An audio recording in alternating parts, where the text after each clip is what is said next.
serias y tenemos acá nuestra primera invitada.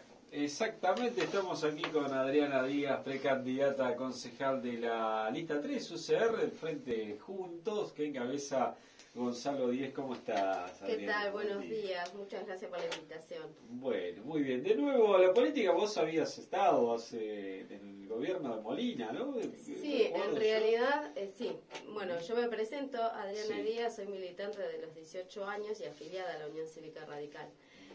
Y siempre he acompañado, participando en mis inicios en la Juventud Radical, y luego cuando se gana la comuna en el gobierno radical, en la figura del doctor Daniel Molina, estaba solamente como militante activa. Sí. Y luego, en el año 2005, me llaman y me convocan para ir en la lista de precandidatos también de concejal. Sí. En la cual en ese momento entré en el 6º lugar.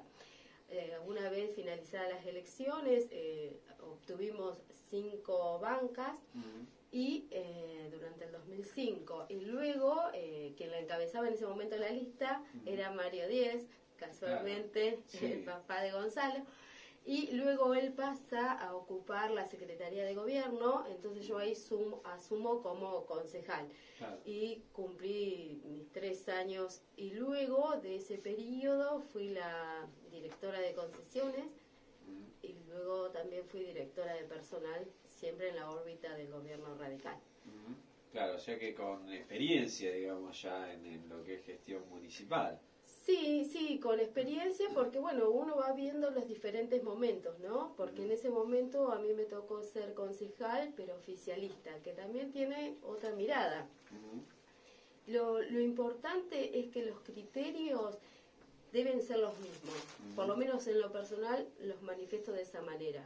¿Por qué? Porque siempre hay disensos, siempre vamos a tener diferentes opiniones, pero creo que la construcción, a partir del diálogo, del aprender a escuchar, se puede llegar al consenso, no solamente con la oposición por la oposición misma, sino también dentro del mismo bloque, porque por supuesto que somos todos diferentes y todos tenemos diferentes miradas a un problema. Ahí recién contabas que bueno, habías estado a cargo del área de las concesiones. ¿Cómo ves el tema del manejo de las concesiones, sobre todo en el frente costero, que bueno, se le está dando mucha tenencia precaria actualmente a los concesionarios? ¿Cómo ves el manejo que se viene teniendo en los últimos años de ese sector? Bueno, mira, en el momento en que yo me hice cargo de concesiones fue en el año 2009. Que era con todo esto que se había planteado en el gobierno radical de ese momento, toda la remodelación del frente costero, a lo cual todos los concesionarios asumieron ese compromiso de tener estructuras blandas, que por supuesto que en el momento de presentarse en las diferentes llamados de licitación, todos plantean siempre esa postura, que lo van a hacer, a lo cual no ocurrió en todo el frente costero. Y hubo algunas concesiones que se negaron a hacerlo. Otras que manifestaron, por ejemplo, tenían uso nada más que el espacio para espacio de deporte, de recreación, y que pusieron también un balneario. Pero eso es falta de control. No fue falta de control, la persona lo puso y en ese momento me tocó a mí me llegó desde la justicia que tenía que levantar el bañario y lo tuve que hacer en pleno febrero. Claro. Eso es control. Y yo lo hacía desde los sábados, me controlaba desde Quequén hasta los balnearios. Hoy la impresión que yo tengo que se está llevando a cabo es que no hay ese control. ¿Por qué? Desde las manifestaciones, porque no lo conozco desde la parte interna del manejo de concesiones. Sí, por ahí falta esa medida que recién mencionabas de, bueno, si está haciendo las cosas mal, y bueno, hay que cortar, porque si lo dejamos hasta que termine... Sí, buen día, Adriana. Buen día. Vemos que lo de control, bueno, han sacado algunas concesiones, se las han sacado a los que estaban, dicen que la van a volver a licitar. A mí lo que más me preocupa el tema de saber de concesiones, primero son los cánones que pagan, porque muchas veces son irrisorios, principalmente los camping, que regalaron todos los camping, siempre dicen que el parque no se vende, no, se regala, porque evidentemente cuando dieron todas las concesiones de los camping se regalaron a unos precios irrisorios, lo hemos hablado acá, por ejemplo, que paga 20.000 pesos anuales el camping de la FIP. Entonces, y con una promesa de 12 millones de pesos de obras en su momento, lo cual todavía no ha hecho casi nada, y hoy 12 millones de pesos no hacen nada. Entonces, ¿por qué siempre las concesiones terminan dándoselas? Ya, donde se la dan por 25 o 30 años, bárbaro, se lo dan, no cumplen con las cosas, ya tienen un poder un poder adquirido. Después, si vos lo querés sacar, es muy difícil después de tanto tiempo. Entonces, ¿por qué siempre la concesión y con precios irrisorios? Porque si hemos visto y hemos controlado, y lo hemos hecho desde el diario, todos los precios y los cánones que pagan las concesiones, siempre terminan siendo irrisorios. Cuando le daban, siempre terminan menos de lo que paga cualquier persona en un alquiler. Cuando le iban a dar la cava, allá para hacer el golf, me acuerdo que había un proyecto del golf, eran 9.000 pesos, era lo que pagaba cualquiera de un alquiler, pagaba menos que un alquiler en el centro.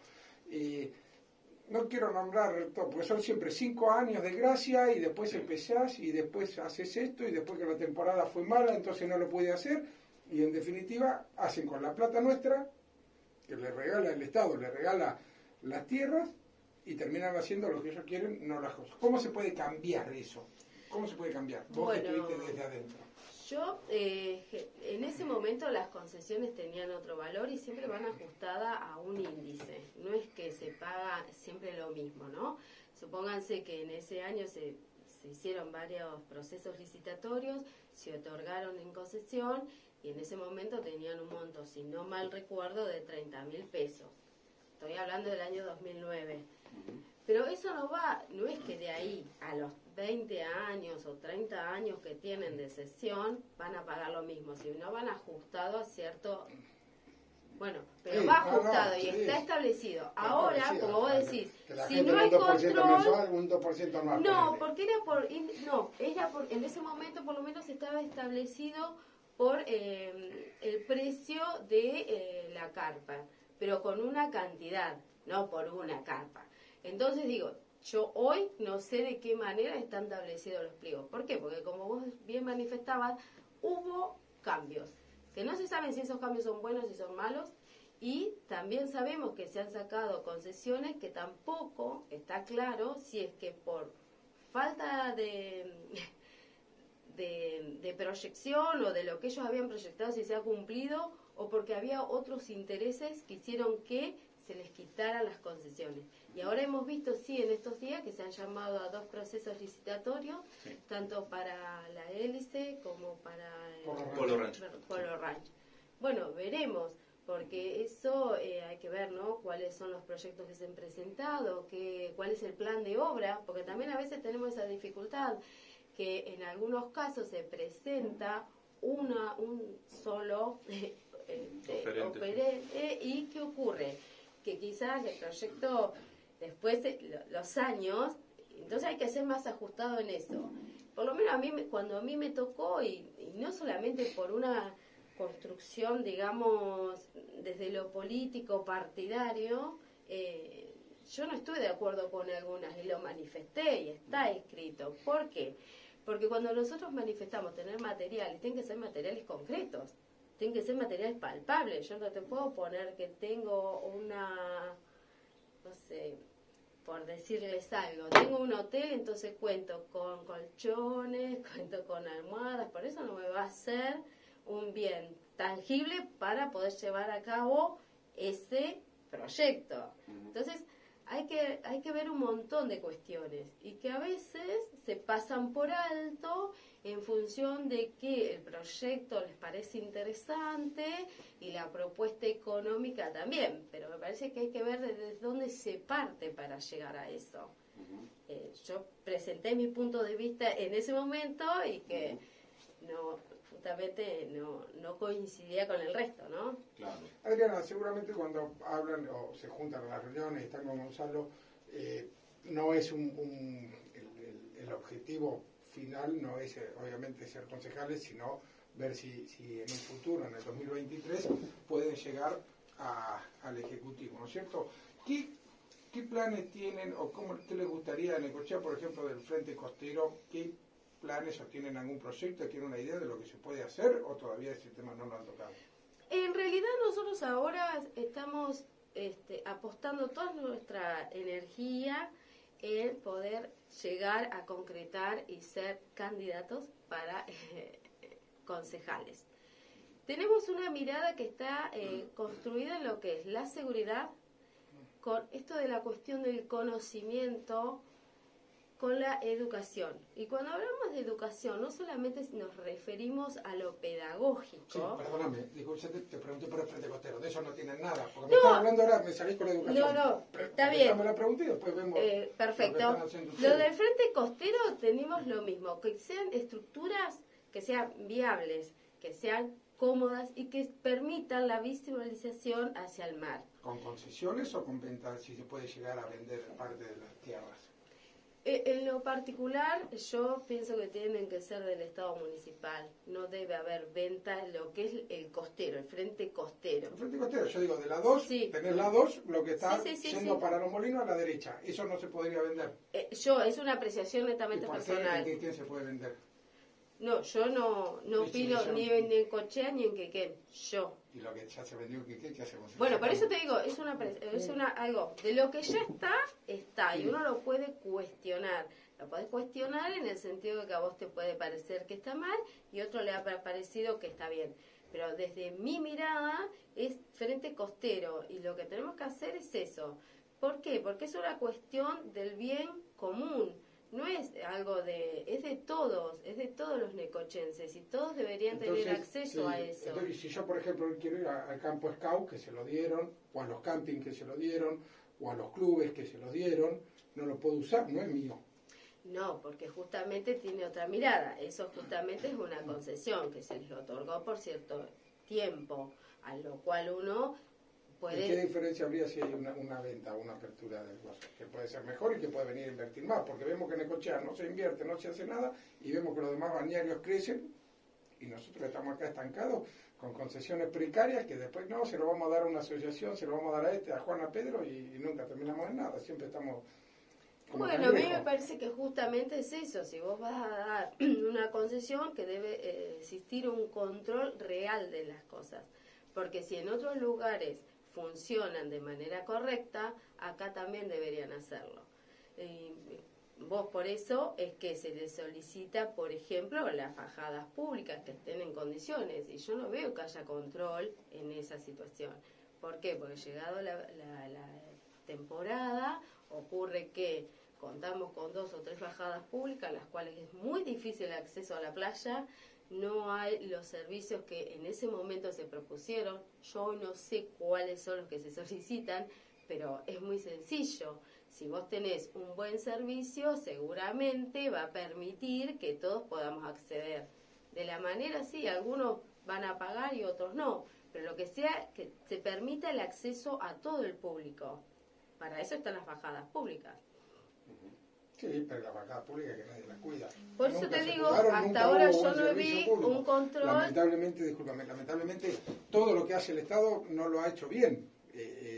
Me admito a la historia, no es que sí, no, por eso no es solamente una cuestión del Ejecutivo, sino también del Consejo Deliberante, por que eso justamente al lugar al que aspiran ustedes, claro. Sí, por eso para mí, a ver, cuando uno ingresa o acompaña, porque en este caso yo estoy acompañando, ¿no?, a este grupo de personas que todos tenemos un proyecto. Me parece que se tiene que basar en eso, en cuál es la misión del Consejo Deliberante. La misión del Consejo Deliberante es de control, no solamente controlar al Poder Ejecutivo, sino también hay otras cuestiones, y que a partir de eso se pueden establecer proyectos, porque hay que tener en claro que hoy solamente es el Poder Legislativo, es legislar, es acompañar aquellos proyectos que le puedan interesar a todo el ciudadano, y por supuesto que vamos a poner la impronta en aquello que nosotros creemos que son necesarios para la ciudad. Y Adriana, decime, no sé, 3 proyectos que, bueno, mañana entran en el Consejo Deliberante y, bueno, estos 3 proyectos van a estar, porque son en lo que nos queremos enfocar, en lo primordial. Bueno, tenemos uno de los proyectos que es el tema de que se pueda crear la oficina de mediación. ¿Por qué? Porque a través de las diferentes charlas que hemos mantenido con los vecinos, han surgido algunas cuestiones que serían quizás fáciles de resolver. por ejemplo, un tema de medianera, ¿no? Entre vecinos. ¿Por qué? Porque dio mucho resultado cuando fuimos gestión, la incorporación de la oficina del consumidor, que si bien son distintas miradas, pero ahí sí vimos que hay resultados. Entonces me parece que crear una oficina de mediación haría la llegada al vecino y eso no genera gasto. No genera gasto público. ¿El Colegio de Abogados se está ofreciendo esa mediación? Bueno, yo lo vi, que fue hace 2 días. ¿Creamos algo más? No, porque nosotros lo venimos planteando y ellos hace 2 días que lo publicaron. Nosotros no es desde ahora. Desde que iniciamos la recorrida lo hemos propuesto. Quizás, y pensémoslo bien, han escuchado y está bueno, porque lo importante de la ciudad es que todos aquellos que tengamos alguna idea, alguien la pueda llevar adelante.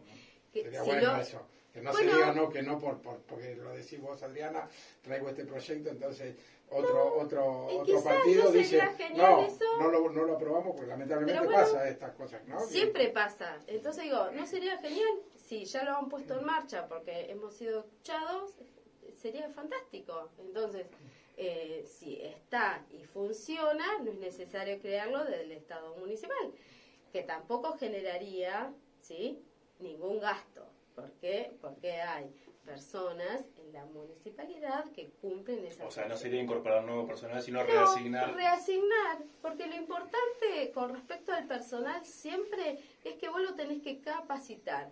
Una vez que vos lo capacitas, ahí lo podés redistribuir. En el mientras tanto, no lo podemos hacer. Porque igual yo no capaz sé... que algún carguito nuevo siempre entra.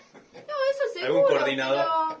Pero justamente como nosotros hoy no tenemos la posibilidad de decir eso, ¿sí? A mí me parece que con lo existente se puede generar ese espacio. Bien.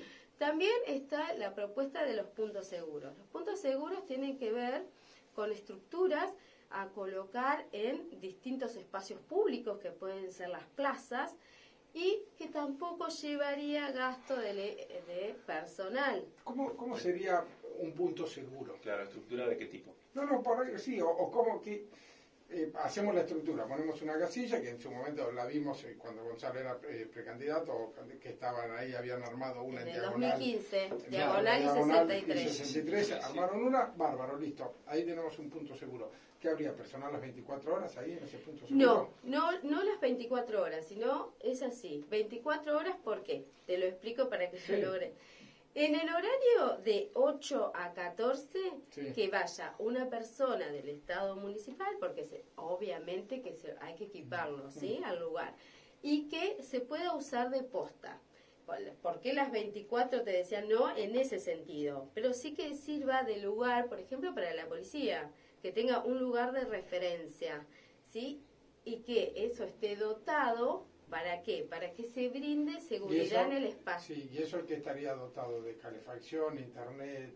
De internet, de tener ¿para qué? Para que cualquier vecino se pueda acercar y hacer alguna consulta expediente, hacer referencia al problema que le surja en ese horario. ¿Sí? Y puede ser rotativo también. ¿Por qué? Porque hay personal que se puede rotar y cada 6 horas lo podés hacer. Entonces, quizás lo podés hacer de 8 a 14 y de 14 a 20. ¿Y el proyecto que tienen ustedes de esto, qué costo tiene eso de armado? ¿Qué costo tiene mensual y qué cantidad de personal necesitarían? ¿Ya lo tienen? Eso, mira, en el caso de que fuera de personal, serían 2 personas, porque vos nunca podés dejar a una sola persona en el lugar. Para mí, sí o sí, necesitas un par. 2 personas por punto. Por punto, claro. ¿Cuántos empleados se necesitarían? ¿Cuántos puntos seguros tienen calculado? No, a ver, vos tenés que empezar siempre con un punto en algún lugar. Pero no tienen ya nosotros ya habíamos diagramada la ciudad y decimos estamos en punto acá, son 28 puntos seguros, necesito 56 personas,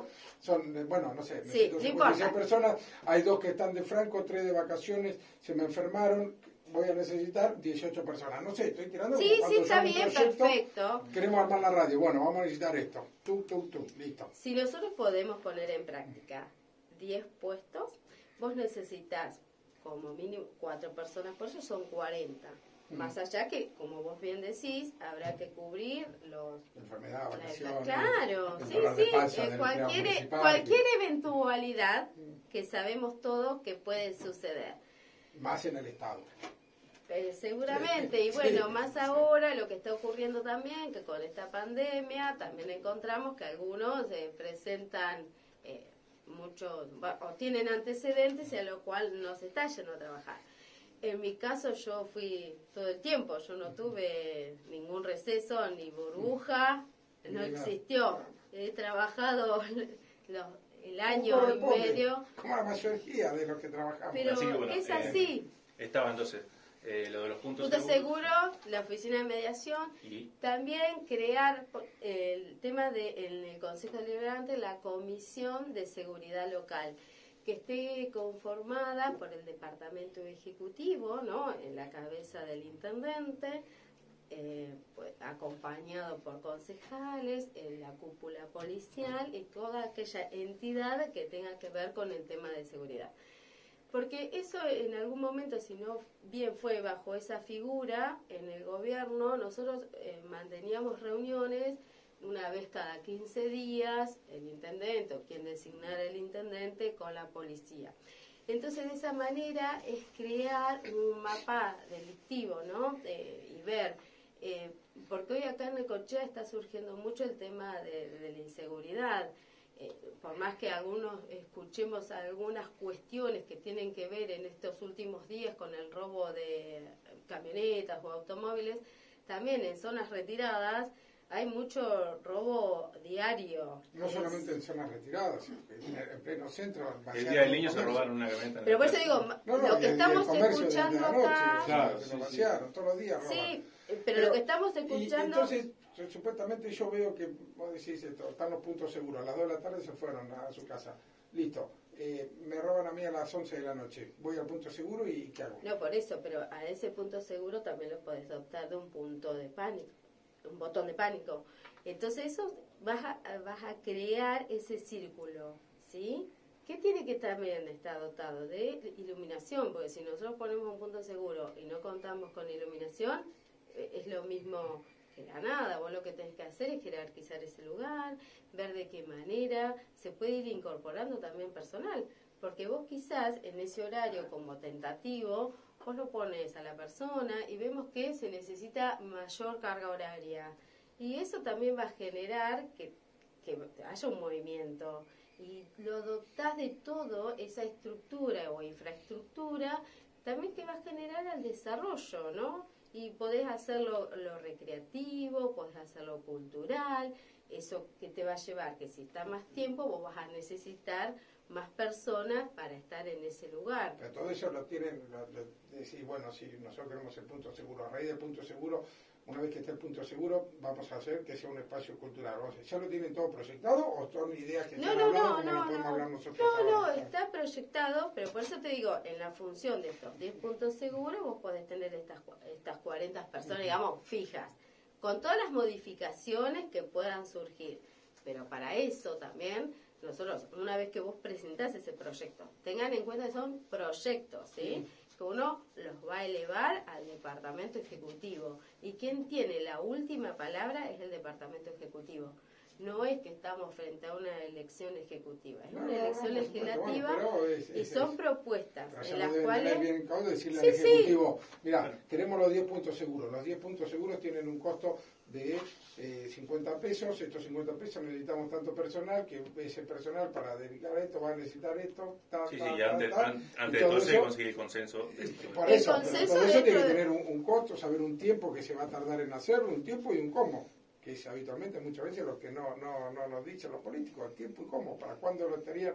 Supongamos que, vamos a hacer otra pregunta, supongamos que van al consejo, son concejales, meten un montón de concejales, toda la ciudadanía los acompaña, entonces dicen, bueno, vamos a hacer los puntos seguros, vamos a presentar el proyecto.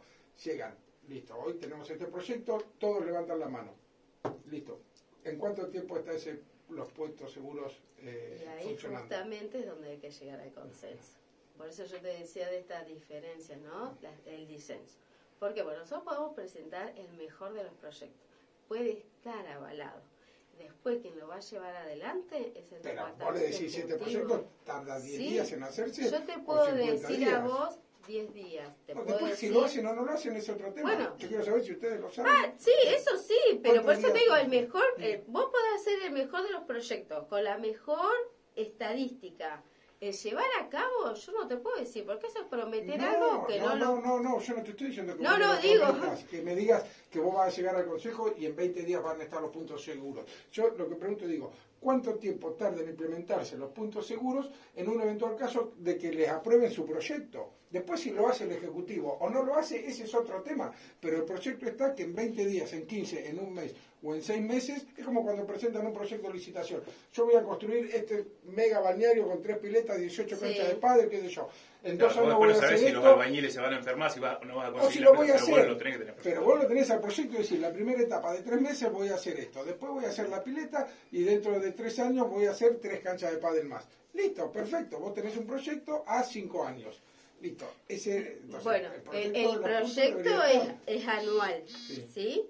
Y en esos 12 meses nosotros se asume el compromiso de poner 2 puntos seguros. ¿Por qué? Por justamente todas las eventualidades que pueden surgir.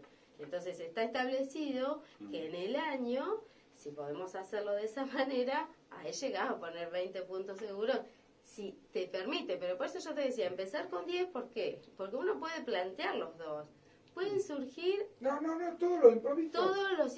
Entonces digo, es mejor decir a menos y después, si uno puede superar esa cantidad, genial. Y es lo mismo con todo, ¿no? A veces a la mayoría en esta situación, esto de prometer, vos no podés prometer, vos lo que estás haciendo es proponiendo proyectos que les pueden, algunos se sentirán más reflejados y otros no, pero lo que necesitas es buscar consenso. ¿Y quién te dice que al frente a un proyecto que vos presentes, al llevarlo y poder charlarlo con el otro, tenga otra mirada, lo tengas que modificar? Entonces, quizás vos vas con el proyectito armado, tenemos la suerte de acceder al Consejo Deliberante, asumimos el 10, la primera sesión vos podés presentar el proyecto, pero quizás demore mucho más porque podés consensuar con el otro. Entonces eso sería genial también, ¿no? Que todos, y ahí seguramente el proyecto va a tener otro valor. Claro, indudablemente. Bueno, así que están haciendo campañas por todos los barrios. ¿Cuál es por ahí lo que...? Sí, mira, nosotros hemos recorrido... No, el reclamo de la gente es muy sencillo. La mayoría de la gente lo que quiere es accesibilidad a los barrios por el estado de las calles, que si bien, porque hay que reconocer lo bueno que se hace, al ingresar el ente vial a la ciudad ha mejorado significativamente algunas calles. Entonces, lo que solicitan es mayor arreglo de calles e iluminación. La mayoría de las personas tienen eso, ¿por qué? Porque lo ven con la mirada de la seguridad, ¿no? Ante la ausencia de esto, se sienten como alejados y no se tiene en cuenta, digamos, desde el Estado municipal. ¿Por qué planteo esto? Porque muchos vecinos observan que se están iluminando, por ejemplo, todas las arterias principales o las avenidas y no los barrios que quizás necesitan un poquito más de presencia. Entonces eso es lo que manifiesta el vecino. En líneas generales, ¿no? Depende después a qué punto de la ciudad vayas, te encontrás con otras cuestiones. Que es lo que ocurre en Quequén, que en Quequén, además de estas dos que te nombré, también surge mucho el tema de las plantas cerealeras, ¿no? El tema de la mitigación, de que en algunos no están los filtros, entonces la gente que se encuentra alrededor de ella no pueden, tienen miedo a la ¿Qué solución habría con eso, con las plantas cerealeras? Justamente es eso, el tema de que... ¿O sacamos la gente o sacamos las plantas? No, a ver, hay esto no es de ahora y es una falta de planificación en el desarrollo de toda la ciudad. Por eso digo, no es desde ahora. Tiempo, no, por supuesto. ¿No? Entonces no lo ha acá hecho nadie, todos tenemos, si querés, el mismo compromiso. Entonces a mí me parece que en aquellos casos que la planta está y no se puede trasladar, ¿por qué? Porque quizás si nosotros decimos, contamos con el sector industrial planificado hoy en la ciudad, pero tampoco no es una zona para esa... Y no tiene. Pero digo, poder concentrarnos en eso, ¿no? Entonces vos a esa planta, como medidas de mitigación, lo que tenés que solicitarles es una buena cortina forestal y que utilicen el tema de los filtros. Que eso Nosotros obviamente... tenemos, por ejemplo, ahí tenemos oleaginosa moreno, ¿cómo se llama ahora? Que no es más moreno. Sí. Bueno, todos sabemos, oleaginosa moreno, que son 2 manzanas, que se con las calles, que se con todo. ¿Qué forestal le vamos a poner? No, es que No se puede hacer, no estoy pensando. Sí, sí. Es decir, bueno, proyectemos una ciudad donde hagamos, bueno, toda esta parte de sector puerto industrial, bueno, listo. Toda la gente acá no puede vivir, listo, que las plantas, que quien sea, les compre las casas, le haga una casa en otro lugar, en un barrio muy lindo, todo bonito, y decir, bueno, esto es zona portuaria, zona industrial. Por eso te porque es más decía... fácil sacar la casa que sacar Sí, bueno, la pero por planta. eso te decía la falta de planificación. Entonces, ¿qué pasa? A medida que vamos incrementando la zona no urbana, va a quedar... No es solamente el único caso de las plantas cerealeras, ¿eh? No, Tenés ahí- todo el sector apícola, las, Bueno. las salas de ¿Y extracción. cómo ves eso de que muchas veces en el Consejo Deliberante se termina habilitando por vía de excepción un montón de cosas que nos llegan muchas veces a esto, a que después crezca y que no sea compatible la vivencia o poder vivir alguien con la industria? Bueno. ¿Cómo lo ves? Porque Yo, lamentablemente siempre terminamos y todos lo han hecho y todos han levantado la mano. Yo tengo un problema ahí. Yo no creo en la vía de excepción y en las veces que a mí me ha tocado no las he votado. Porque tengo esta cuestión, que si nosotros contamos con cierta norma vigente, ¿por qué desde el Estado o quienes Pero debemos lamentablemente, controlar sí, las quebrantamos? Lamentablemente es. Por eso yo no te hablo en lo Sí, personal, no, por supuesto. sí, y muchas veces, por supuesto, cuando uno forma parte de un blog, pero yo siempre, me han respetado siempre que yo haya podido votar lo que yo he querido. Yo, la vía de excepción, no creo, pero justamente por esto, porque hay que tener siempre una mirada superadora y pensar en el mañana. Porque si no, ¿qué ocurre hoy en día? Viste que cuando uno sale a la ciudad, un kiosquito está bien, yo entiendo que la gente necesita el Claro, por ahí lo ingreso. habilitan por la generación de empleo, todo, Sí, pero pero hay también que después están tener otra perjudicando, mirada, claro. ¿sí? Así como, qué sé yo, las farmacias que tienen ellos deben ver que por cantidad de habitantes debemos tener tantas farmacias Claro. y deben estar ubicadas a tal distancia. Entonces digo, si nosotros somos capaces de respetar eso, ¿por qué no podemos respetar otras cuestiones que tienen que ver con el área comercial? De acá, ¿no? En el centro se ve un montón, más allá. Lamentablemente eso siempre termina mal.